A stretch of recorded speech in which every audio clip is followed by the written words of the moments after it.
Hi, welcome to our YouTube-friendly version of NTD News. What you'll see here is only the content that YouTube allows. For our complete, uncensored broadcast, head on over to ntd.com, and you can click on the link below. See you there.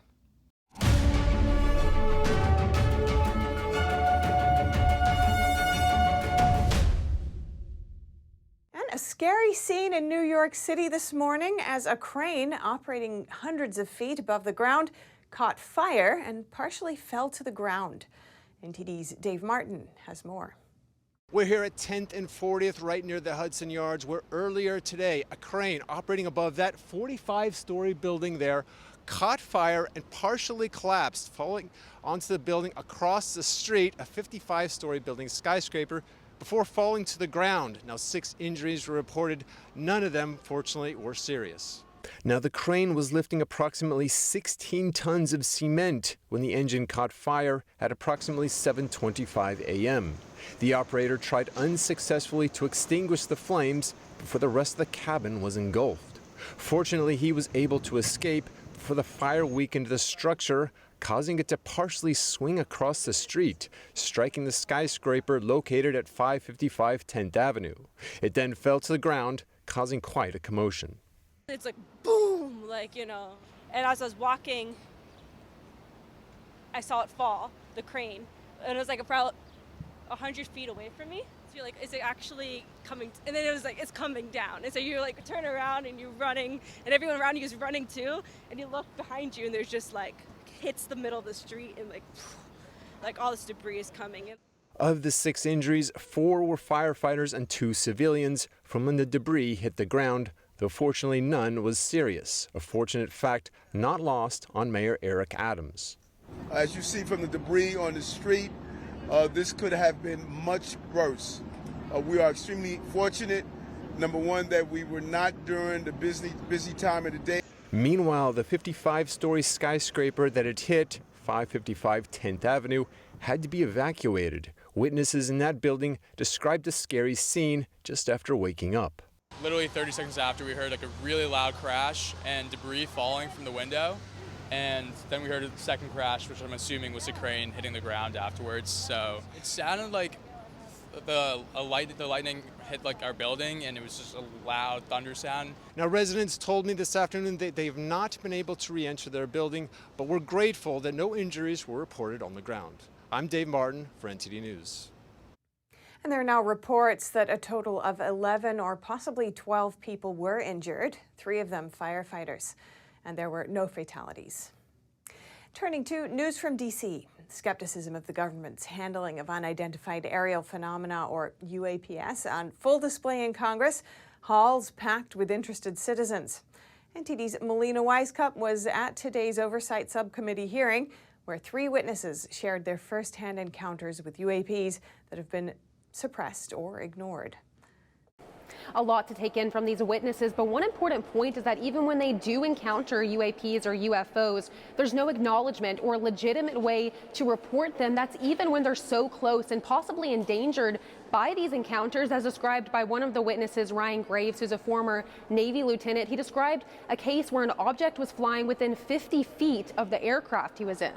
Nothing tethering it to the ground. These sightings are not rare or isolated. They are routine. The stigma attached to UAP is real and powerful and challenges national security. It silences commercial pilots who fear professional repercussions. And another witness, who's a former Pentagon intelligence officer who also worked on a UAP task force, says that the government has likely had knowledge of non-human activity since the 1930s. Of a multi-decade UAP crash retrieval and reverse engineering program. But like much of what we heard today, details of specific locations can't be publicly divulged. Yet we don't have access to it, that someone else is profiting from it. Weapons projects that are unsanctioned or that we don't have oversight of, I mean, that's problematic. Honestly, I'm concerned that we're not utilizing this technology to the maximum extent possible. And Grush says he wants to share more classified information with lawmakers in the SCIF, which is a location here in Congress where they can discuss classified information. But so far, they faced pushback against this effort. Lawmakers say they're working on perhaps more whistleblower protection laws to encourage more witnesses like the ones here today to come forward with more information. Another congressman says that if they're denied the the ability to continue this investigation, targeting the money could be successful. Defund salaries, agencies, and programs. And Senate Majority Leader Chuck Schumer introduced a bipartisan bill that would declassify UFO records, and he plans to introduce this as part of an amendment to the defense bill later this week.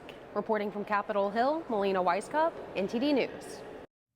And next, Mayorkas is facing a storm from Republican lawmakers this morning over his border policies. NTD's Sam Wong brings us the details on that.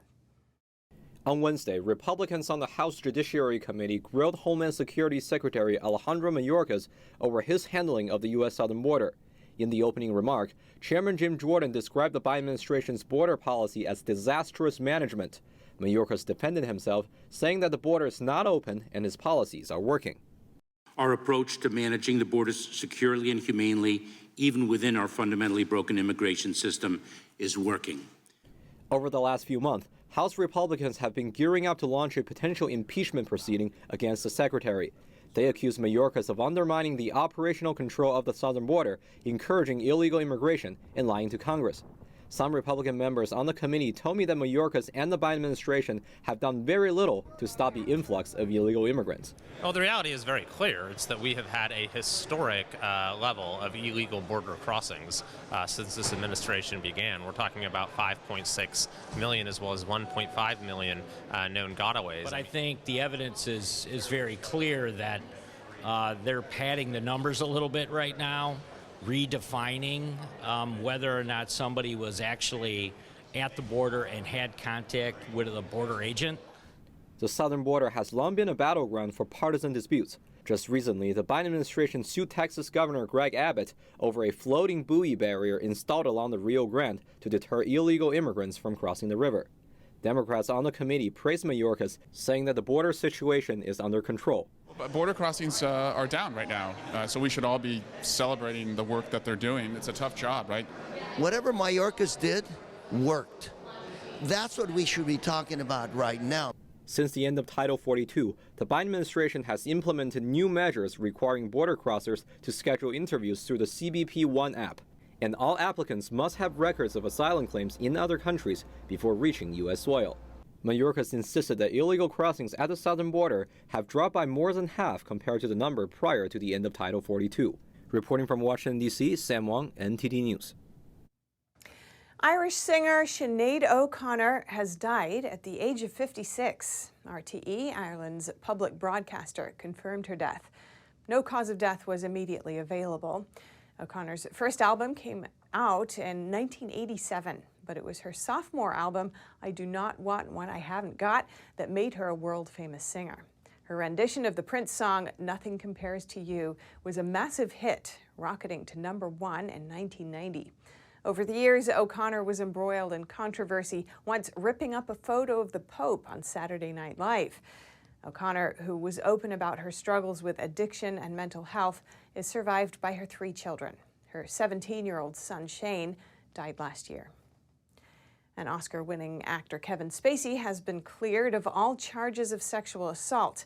A London jury has found him not guilty of 9 accusations, including 2 against 4 men. But I would like to say that I'm enormously grateful to the jury for having taken the time to examine all of the evidence and all of the facts carefully before they reach their decision. And I am humbled by the outcome today. Spacey won Oscars for Best Actor in American Beauty and Best Supporting Actor in The Usual Suspects. The charges against him cover the period from 2004 to 2013. The Hollywood star was first accused of sexual assault in 2017 by actor Anthony Rapp. After the accusations came to light, Spacey was dropped from the TV drama House of Cards and removed from the movie All the Money in the World. He pleaded not guilty to all charges. The trial lasted more than 3 days. Today also marks his 64th birthday. Florida's Board of Education has approved new guidelines for teachers on how Black American history should be taught, and it's drawing criticism. Vice President Kamala Harris in Florida on Friday called the updated standards revisionist history.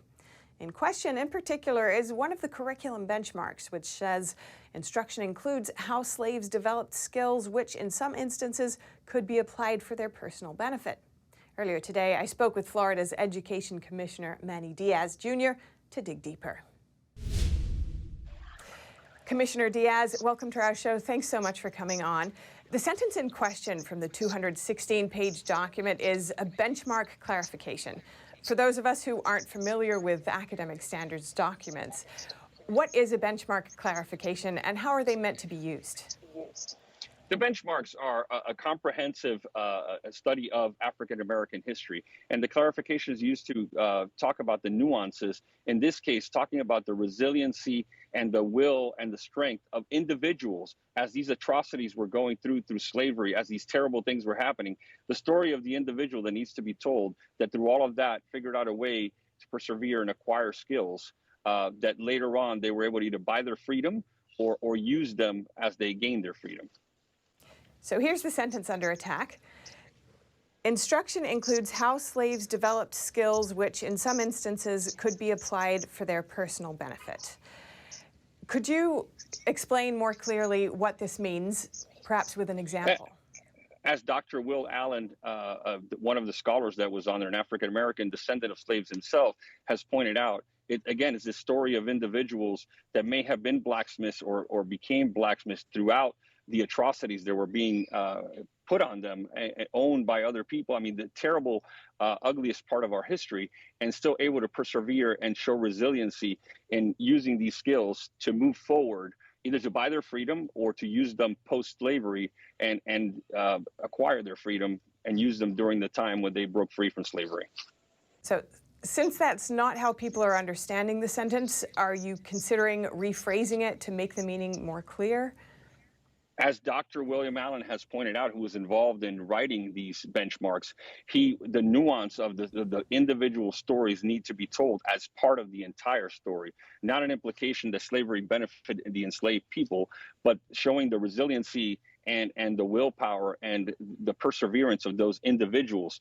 We have to tell the stories of individuals. They need to be told within the framework of the atrocities as all of this is going on. So next I'd like to look at who participated in drafting these standards. Yeah, we had a 13-member work group made up of scholars and Florida educators who delved into the benchmarks, deepening them. We had benchmarks that existed from 1994, but this is an expansion going deeper, covering the horrors that occurred during the passage of slaves coming over, the atrocities committed during and the violence committed during plantation life and throughout slavery. And then it goes on to talk post-Civil War about the Jim Crow laws and the atrocities committed to African Americans and the civil rights movement and the fight to earn their rights. All of the story is told, and this group of scholars worked for months to delve into the individual details and talk about every single one of these issues without any varnishing.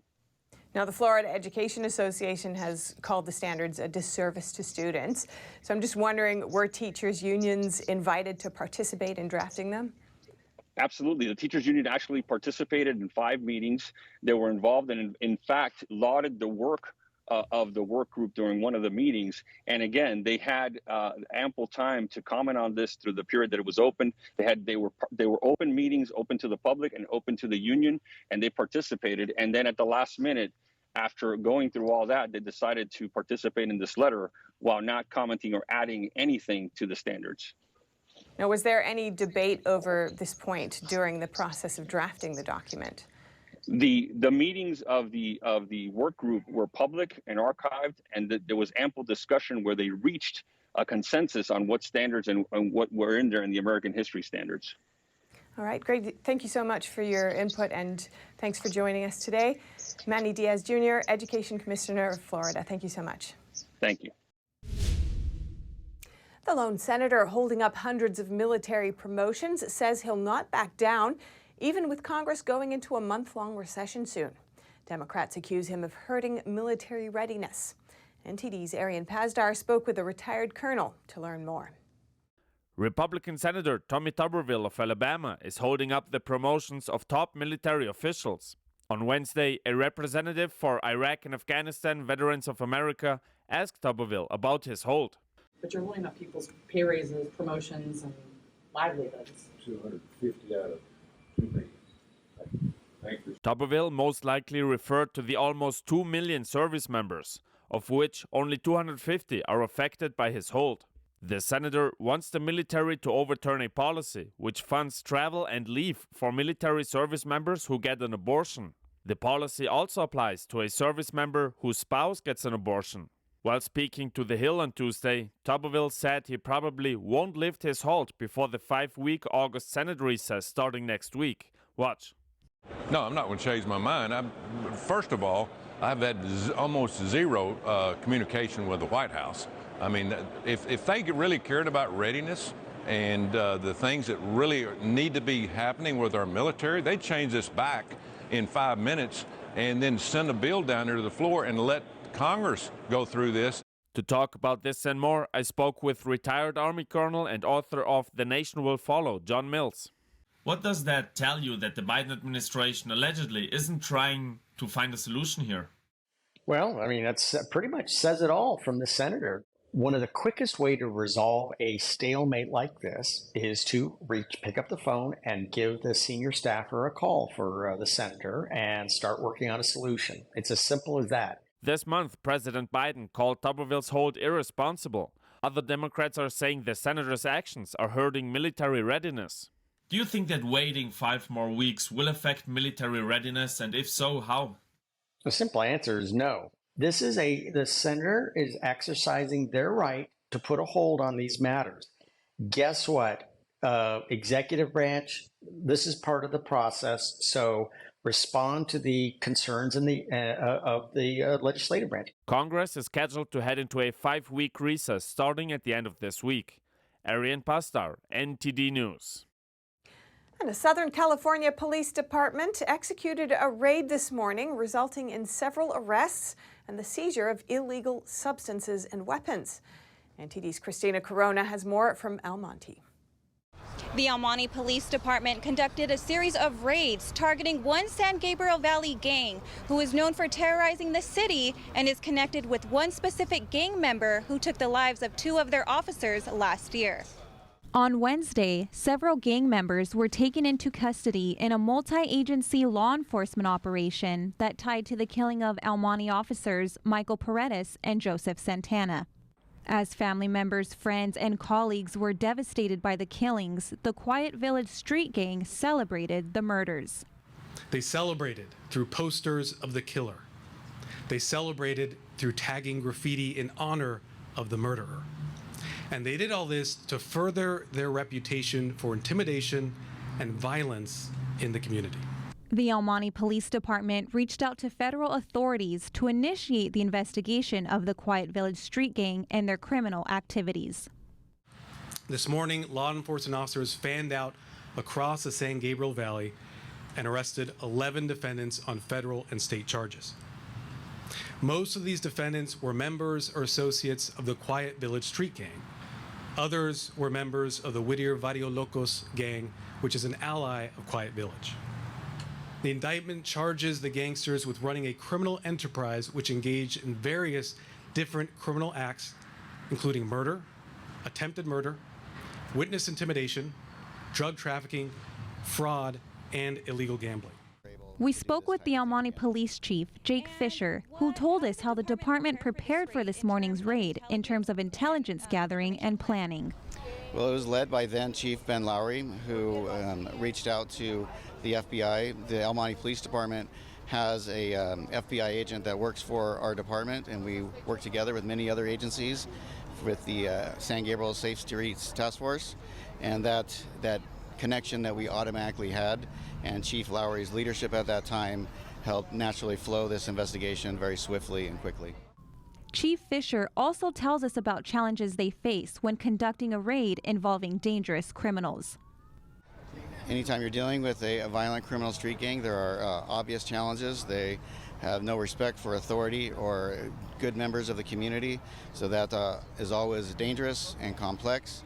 But we were able to be very successful in this investigation and came out to a good conclusion. With this raid, the El Monte Police Department said they finally got justice for their 2 fallen officers. With the help of several law enforcement agencies, the El Monte Police Department has just arrested several gang members, seized a variety of firearms and narcotics, therefore making El Monte and surrounding cities a safer place to live, work, and visit. Christina Corona, NTD News, El Monte. The Federal Reserve raised interest rates by 1/4 percentage point today, citing still elevated inflation as the reason. Fed officials are hinting at one more rate hike this year, according to their latest set of projections. NTD Business's Don Moss speaks with an investment officer for his analysis. And now here with me is David Hay, Co-Chief Investment Officer at Evergreen Gov't. So, we just had Powell's speech. What's your first reactions? Let's start from there. I thought it was a yawner, to be honest with you. It wasn't all that exciting. I mean, the market was very prime for a quarter, and he did that. I think maybe the part that's a little disappointing to the legions of bulls out there is that he's clearly keeping the possibility of future rate hikes on the table. And the market would love to hear that that's not going to happen, that we're finally at the end, and that the next moves are going to be down. And I think this is just another disappointment in that, although obviously it hasn't hurt financial market performance to have this just continuing tightening. And he did say very clearly, we are restrictive. And if anything, they're going to get more restrictive. And because he has been able to tighten as much as he has, with unemployment still staying at 3.6% is really, frankly, remarkable. I mean, what about Powell's language? How did that sound to you? I think it sounded more confident and relieved than it has in a while. I mean, things have been going pretty good for him, and it's been a while since he could say that. And this latest inflation number was good, and growth is staying, fairly resilient. I don't think it's as resilient as a lot of people believe when you look at things like even grocery stores sales starting to disappoint, and even the high end. I mean, you can say, well, that's the low end, but at the high end with Louis Vuitton, LVMH, and Richemont having disappointing numbers in the U.S. And I think there's a fair amount of evidence that the economy isn't all that great, but it's certainly, if it's recessionary, it's early recession. I would argue that you do have already a profits recession. That's not an argument, that's a fact. Industrial recession, a little bit more of an argument, but not much. We've got the GDI, gross domestic income, in recession. Now we've got a government tax receipt recession. That's a lot of recession boxes that we could check off. So I personally think it's just a matter of time before these high interest rates do bite, and bite harder than they have already. Yeah, we do have to respect the lag effect. So you're saying we haven't seen the full impacts yet of interest rates in the 5.25, 5.50 range? Absolutely not. I mean, it's been a very aggressive hiking campaign, but it's also been very quick. So a lot of this stuff really hasn't fully impacted, and there's something like half of all the private and public sector debt that's going to roll over in the next 2 years at 200 to 400 basis points higher rates. That's a big deal. And you've already got a lot of floating rate corporate debt in America that's reset to the 10 to 12% range, and it was 5% not that long ago. So I think it's way too early for the Goldilocks camp to be doing a victory dance. Do you think it was a hawkish hike or a dovish hike? Maybe mildly hawkish. Certainly wasn't dovish. And I don't think that the fact that he kept the door open for more rate hikes can be viewed as dovish. But I do think that there is this kind of constant disappointment that we're not to the end of the hiking cycle. But again, with the data staying relatively healthy, it gives them cover to continue to be restrictive. So you're saying they're not done? Possibly, but I do think that was one of the messages from today, is that the odds somewhat favor another rate hike. I think you'll see that as the handicapping starts to hit in the next couple of days, that that a September increase will be at least somewhere around a coin flip. All right. Thank you so much today, David. It was great hearing your insight. Don. The government is taking on junk fees. For example, when a company tells you its product is $100 and halfway through buying it, you find out it's actually $150 because of a hidden so-called convenience fee. NTD's Colin Frederickson takes a closer look at junk fees and how you can avoid them.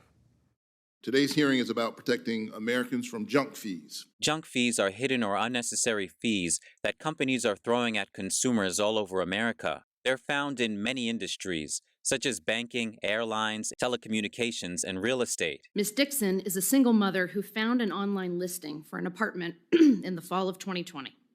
The advertisement said it rented for $1,400 per month. She didn't expect to be responsible for a package locker fee, a trash removal fee, a separate valet trash fee, a pest control fee, a technology package fee, an insurance fee, and a credit reporting fee. Lindsay Siegel provides free legal services to low-income families. She says that when Miss Dixon called her organization, she was already paying $230 a month more than the original advertised price. Companies make it look like their prices are lower than their competitors' prices, but later on, after the junk fees are tacked on, the real price may be much higher. When consumers are shopping online or in person, they deserve to understand what a loan, a house, or a vacation will cost, and exactly what key terms they're agreeing to.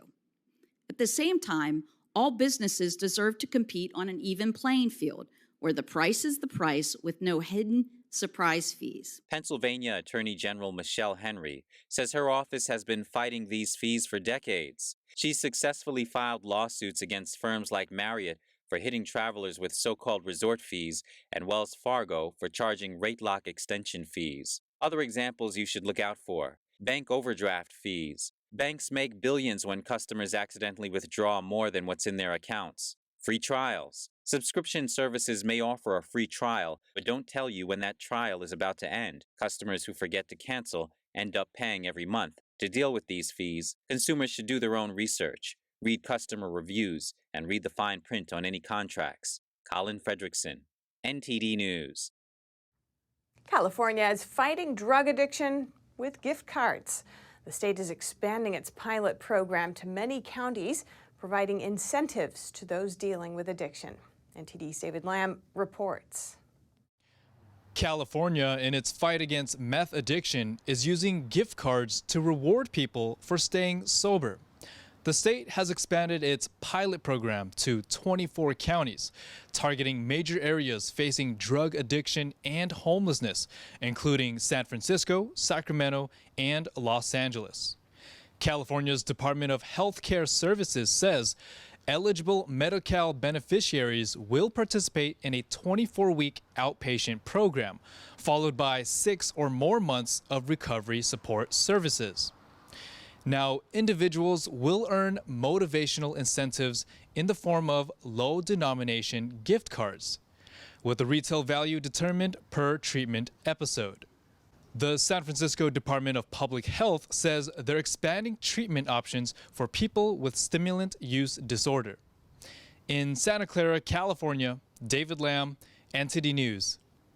A TV producer says the new film Oppenheimer could be an important part of its filmmaker's legacy, since it explores the ups and downs of life during World War II. For those who may be interested in the personal life of the renowned physicist, his former San Francisco Bay Area home is now up for sale.